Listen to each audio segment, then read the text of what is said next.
आज के लेक्चर हम आप लोगों को जर्मन भूगोलवेत्ता अल्फ्रेड हेटनर के बारे में चर्चा करने जा रहे हैं। जर्मन भूगोलवेत्ता का जन्म सन 1859 ईस्वी में हुआ था और उनकी मृत्यु जो है सन 1941 ईस्वी में हुई थी। तो देखिए जर्मन भूगोलवेत्ता 1859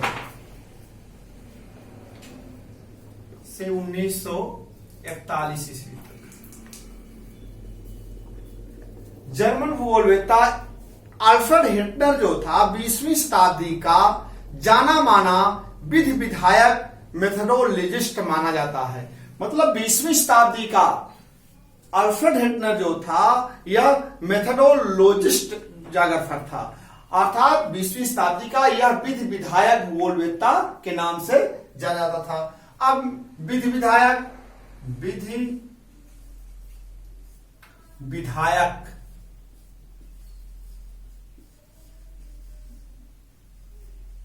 अब देखिए परीक्षाओं में पूछा जाता है कि विधि विधायक जागरफर है तो आप बताएंगे अल्फ्रेड हेटनर। यह मेथडोलॉजिस्ट जागरफर था।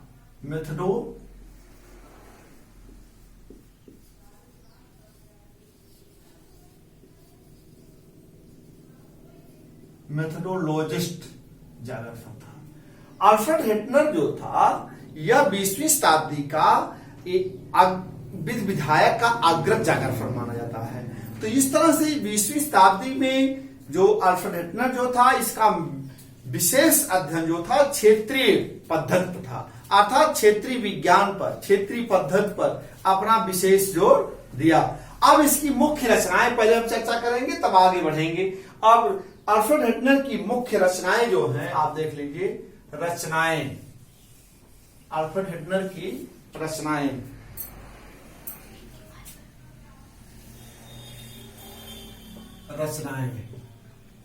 अब देखिए अल्फ्रेड हेटनर की जो रचना है, पहला है आपका चिली एवं पैटागोनिया की जलवायु पर शोध प्रबंध।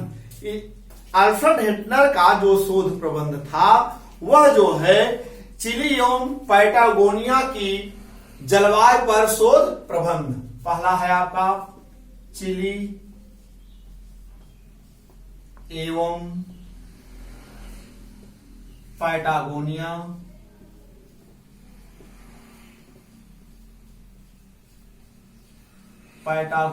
की जलवायु पर शोध प्रबंध।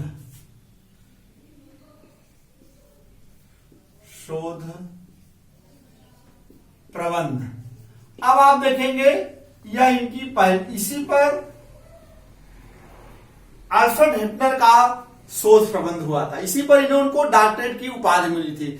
दूसरी रचना है कोलंबिया की इंडीज की यात्राएं। नंबर है कोलंबियाई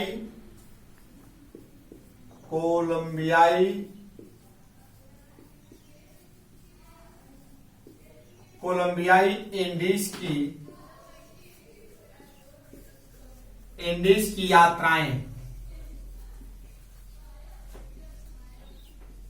यह आपका हो गया कोलंबियाई इंडीज की यात्रा। इसी तरह से तीसरी रचना इनकी है मानचित्रावली। तीसरी रचना कौन सी है? मानचित्रावली।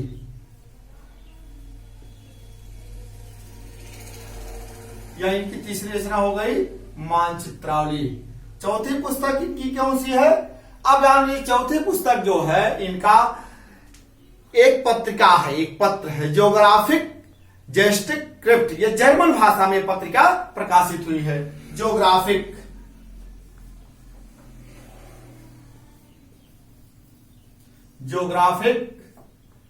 जेस्टिक्रिप्ट ZEICHRIFT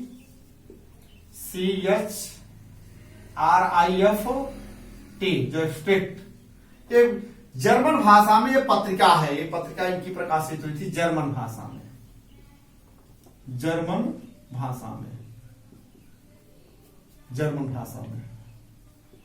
अब देखिए इनकी अगली रचना क्या है? भूगोल, उसका इतिहास एवं लक्षण विधि। भूगोल एवं पांचवा है इनका भूगोल, उसका इतिहास एवं लक्षण विधि। इतिहास एवं लक्षण विधि, यह आपका जो है अल्फ्रेड हेटनर की 5वीं पुस्तक का नाम। इसी तरह से सोवियत रूस, 6वीं पुस्तक इनका क्या है, सोवियत रूस पुस्तक है इनका, सोवियत रूस। अब देखिए इसी तरह से इनका जो 7वीं पुस्तक कौन सा, यूरोप का प्रादेशिक भूगोल, 7वीं पुस्तक है यूरोप का प्रादेशिक भूगोल।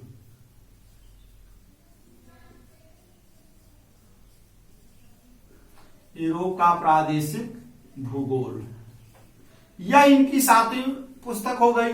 इस तरह से इनकी जो और रचनाएं जो हो गई, यह तो आपका जर्मन भूगोल की वेत्ता अल्फ्रेड हेटनर की रचना हो गई। अब 8वीं पुस्तक जो है इनकी आपको बता रहे हैं।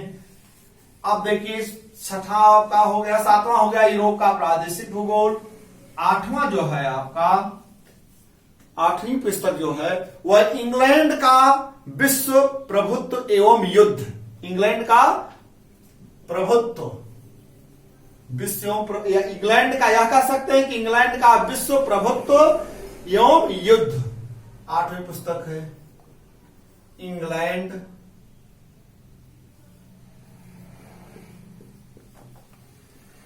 का विश्व प्रभुत्व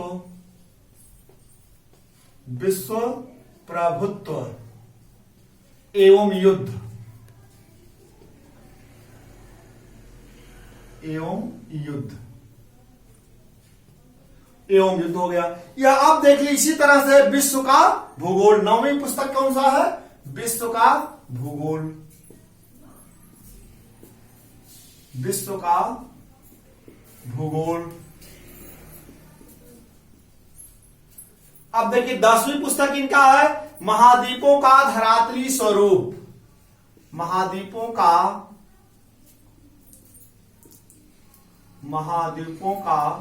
धरातली स्वरूप।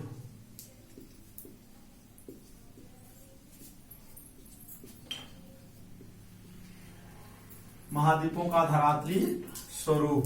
अब 11वीं पुस्तक कौन सी है इनका, 11वीं पुस्तक है भूतल पर संस्कृत का प्रसार, भूतल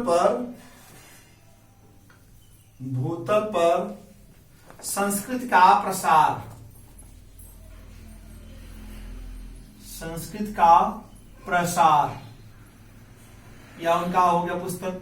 अब 12वीं पुस्तक इनकी कौन सी है, आप 12वीं पुस्तक जानते हैं तुलनात्मक प्रादेशिक भूगोल। क्या है, तुलनात्मक प्रादेशिक भूगोल, तुलनात्मक प्रादेशिक भूगोल। 5वीं पुस्तक इनकी एक है ज्योग्राफी ऑफ मैन, मानव भूगोल। अब वो जो 12वीं पुस्तक जो है इनकी तुलनात्मक भूगोल है, ये एक पुस्तक है इनके मृत्यु उपरांत मरणोपरांत जो है वह पुस्तक प्रकाशित हुई थी। उस पुस्तक को हम ज्योग्राफी ऑफ मैन के नाम से जानते हैं, वह 3 खंडों में प्रकाशित हुई थी। अब अल्फ्रेड हेटनर की मृत्यु के बाद एक अन्य पुस्तक प्रकाशित हुई थी, अल्फ्रेड हेटनर की मृत्यु के बाद प्रकाशित हुई थी। अब इनकी मृत्यु के बाद एक पुस्तक प्रकाशित हुई थी geography of man, geography of man, मानव भूगोल जिसे कहते हैं। क्या कहते हैं, मानव भूगोल। यह मानव भूगोल 3 खंडों में प्रकाशित हुई थी, इसको हिंदी में मानव भूगोल कहते हैं। यह 3 खंडों में प्रकाशित हुई थी। पहला आपका जो है, अब आप देखेंगे 3 खंड जो प्रकाशित, तो मानव भूगोल का आधार क्या है 3 खंडों में। ये मृत्यु के अल्फ्रेड हेटनर की मृत्यु के बाद एक पुस्तक प्रकाशित हुई थी ज्योग्राफी ऑफ मैन, जिसे हम मानव भूगोल के हिंदी के नाम से, इसको 3 भागों में 3 खंडों में प्रकाशित किया गया। पहला आपका है मानव भूगोल का आधार, मानव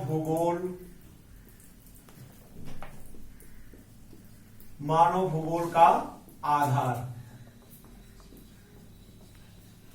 दूसरा आपका है यातायात भूगोल, दूसरा है आपका यातायात भूगोल।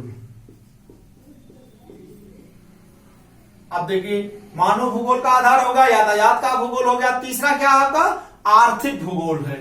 क्या है? आर्थिक भूगोल। आर्थिक भूगोल यह जो है ज्योग्राफी ऑफ मैन पुस्तक जो है, इनकी मृत्युपरांत ये पुस्तक प्रकाशित हुई थी। यह 3 खंडों हुआ तो मानव भूगोल का आधार हो गया, यातायात भूगोल हो गया और आर्थिक भूगोल हो गया। अब अल्फ्रेड हेटनर का भूगोल के क्षेत्र जो योगदान है, पहला आपका है सामान्य भूगोल एवं विशिष्ट भूगोल। यह इनके भूगोल के क्षेत्र जो और योगदान है इनका अल्फ्रेड हेटनर का, सामान्य भूगोल एवं विशिष्ट भूगोल। यह देख लीजिए, अल्फ्रेड हेटनर का भूगोल के क्षेत्र में जो योगदान है, सामान्य भूगोल एवं विशिष्ट भूगोल है। सामान्य भूगोल एक विशिष्ट भूगोल है। सामान्य भूगोल एक विशिष्ट भूगोल है।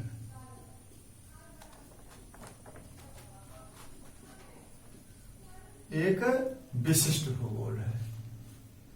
ये देखिए अल्फ्रेड हेटनर का भूगोल में योगदान है। दूसरा आपका क्या है? भूगोल भूतल पर क्षेत्र वर्णन विज्ञान है। भूगोल भूतल पर क्षेत्र वर्णन विज्ञान है। दूसरा इनका है भूगोल भूतल पर, भूगोल भूतल पर क्षेत्र वितरण विज्ञान है। क्षेत्र वितरण विज्ञान है। अब देखिए, अल्फ्रेड हेटनर ने भूगोल को एक क्षेत्र वितरण विज्ञान माना है। अब अल्फ्रेड हेटनर ने क्षेत्र वितरण में 3 बातों पर विशेष बल दिया है कि अल्फ्रेड हेटनर ने क्षेत्र वितरण विज्ञान पर 3 बातों पर विशेष बल दिया है। पहला क्या है? क्षेत्रीय विभिन्नताएं। पहला क्या है? क्षेत्रीय विभिन्नताएं। क्षेत्रीय विभिन्नताएं, क्षेत्रीय विभिन्नता। दूसरा क्या आपका है? देखिए क्षेत्रीय विभिन्नता। दूसरा आपका है क्षेत्रीय स्थानों का स्थानिक संबंध। क्षेत्रीय स्थानों का स्थानिक संबंध। क्षेत्रीय स्थानों का स्थानिक संबंध। स्थानिक संबंध, ये हो गया। अब देखिए तीसरा क्या आपका है? भूतल के 6 प्रमुख घटक। तीसरा क्या है? भूतल के 6 प्रमुख घटक। भूतल के 6 प्रमुख घटक। अब 6 प्रमुख घटक के अंतर्गत कौन कौन से आते हैं? यह आप जान लीजिए। स्थल, स्थल। दूसरा है जल। तीसरा है वायु। चौथा आपका पशु। पांचवा आपका वनस्पति। छठा क्या है? मानव।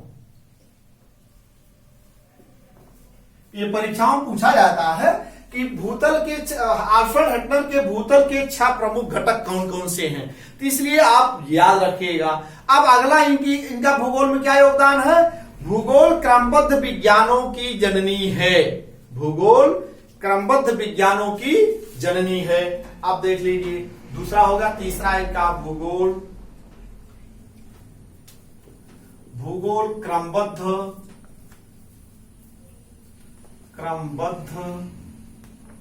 विज्ञानों की जननी है। भूगोल क्रमबद्ध विज्ञानों की जननी है।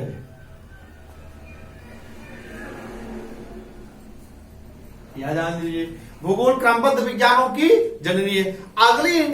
अगला है इनकी भूगोल में योगदान, भूगोल प्राकृतिक एवं मानव विज्ञान के रूप में। भूगोल प्राकृतिक एवं मानव विज्ञान के रूप में।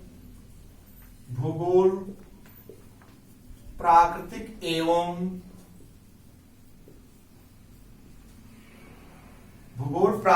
एवं मानव विज्ञान के रूप में। प्राकृतिक एवं मानव विज्ञान के रूप में। या इनका इसमें योगदान। अब अगला योगदान क्या है देखिए, ये तो हो गया भूगोल प्राकृतिक विज्ञान। चौथा इनका है भूगोल के सामान्य कार्य स्वरूप को महत्वपूर्ण माना। अब देखिए भूगोल के सामान्य कार्य को, भूगोल के सामान्य कार्य को, सामान्य कार्य को महत्वपूर्ण माना, महत्वपूर्ण माना है, महत्वपूर्ण माना है। इस तरह से देखेंगे भूगोल एक समाकलित विज्ञान के रूप में माना है। इन्होंने भूगोल को एक समाकलित विज्ञान के रूप में भी माना है। अब भूगोल को छठा आपका है, भूगोल को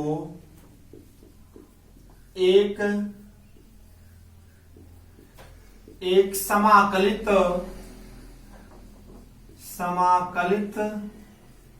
विज्ञान के रूप में, समाकलित विज्ञान के रूप में माना है।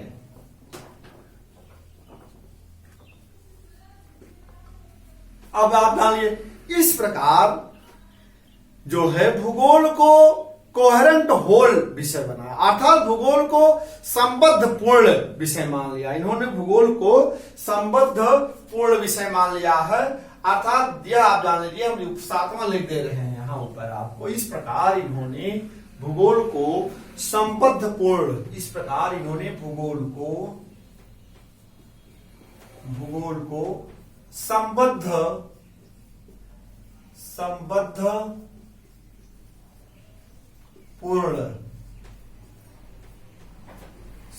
पूर्ण कोहेरेंट,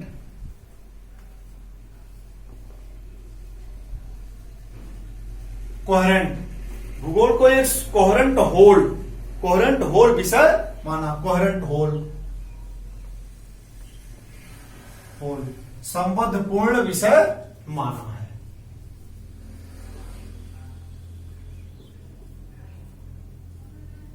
विषय माना है। इस तरह से जो है आपका अल्फ्रेड हेटनर ने जो इनका योगदान था भूगोल में, जो इनकी रचनाएं थी, ये हम आपको बता दें। अल्फ्रेड हेटनर ये भी जो था, जर्मन भूगोलवेत्ता जितने जागरफर हैं सब जो हैं वह वातावरण निश्चयवाद के प्रबल समर्थक हैं, प्रबल पोषक हैं, यह सपोज कर लीजिए।